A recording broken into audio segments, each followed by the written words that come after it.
നീലത്താമര. എം.ടിയുടെ തിരക്കഥയിൽ യൂസഫലി കേച്ചേരി സംവിധാനം ചെയ്ത് 1979 പുറത്തിറങ്ങിയ ചിത്രമാണ് നീലത്താമര. 2009 ലാൽ ജോസിന്റെ സംവിധാനത്തിൽ നിരവധി മാറ്റങ്ങളോടെ സിനിമ പുനഃക്രമീകരിച്ചു. ജാതിബോധത്തെ മറികടക്കാനാവാത്ത പ്രണയത്തിന്റെ നേർസാക്ഷ്യമാണ് ഈ സിനിമ. 70കളിലെ കേരളീയ അന്തരീക്ഷമാണ് ചിത്രത്തിന് പശ്ചാത്തലം. വലിയ വീട്ടിലെ പയ്യന്റെ കാമനകൾക്ക് വശംവദയായ വീട്ടുജോലിക്കാരിയും യജമാനനും തമ്മിലുള്ള പ്രണയമാണ് ഈ സിനിമ.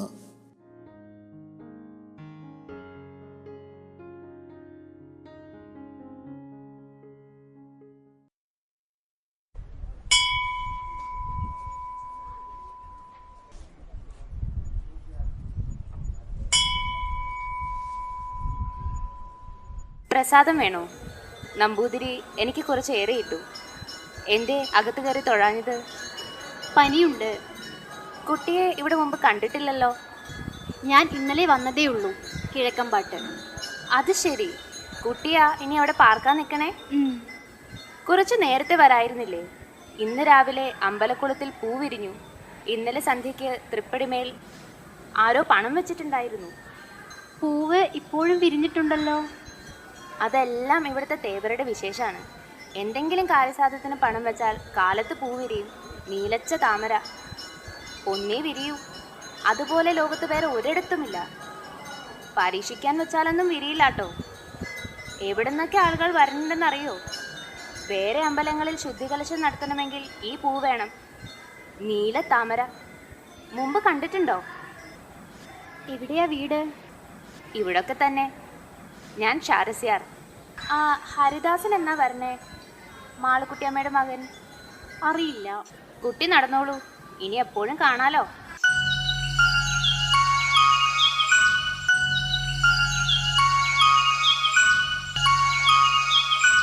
ഈ കുട്ടി എവിടെയാ പോയിരിക്കണേ?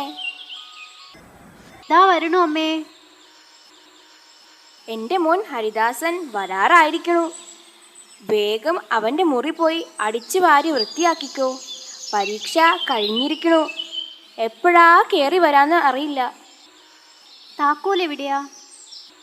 മുറി പൂട്ടിയിട്ടില്ല. പിന്നെ അവൻ വന്നാൽ ഈ വീട്ടിൽ ഒച്ചയും അനക്കും ഒന്നും ഉണ്ടാവരുത്. അവൻ്റെ അച്ഛൻ്റെ ശുണ്ടിയും ആ എടുത്തുചാട്ടവും ഒക്കെ കിട്ടിയിട്ടുണ്ട്. എന്നാലോ ഉള്ളിൽ ഒന്നുമില്ല. ദാ പറഞ്ഞു തീരണേ മുമ്പേ അവൻ ഇങ്ങ് എത്തിയല്ലോ. ഉണ്ണിമാളു, നീ വേഗം പോയി ചായക്ക് വെള്ളം വെക്കൂ. അമ്മ കാത്തിരുന്ന് മടുത്തോ? എങ്ങനെ മടുക്കാനാ? കണ്ണിൽ എണ്ണ ഒഴിച്ചോണ്ട് കാത്തിരിക്കായിരുന്നു.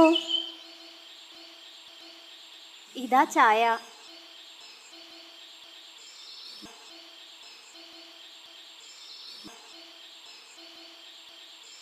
നല്ല മധുരമുണ്ടല്ലോ. നീ എന്താ മോനെ പറഞ്ഞത്? അമ്മേ, ഈ ചായക്ക് നല്ല മധുരമുണ്ടെന്ന്. ഈ ഉണ്ണിമാളുവിന് അല്ലേലും നല്ല കൈപുണ്യാ. അനുരാഗ വിലോചനായി അതിലേറെ മോഹിതനായി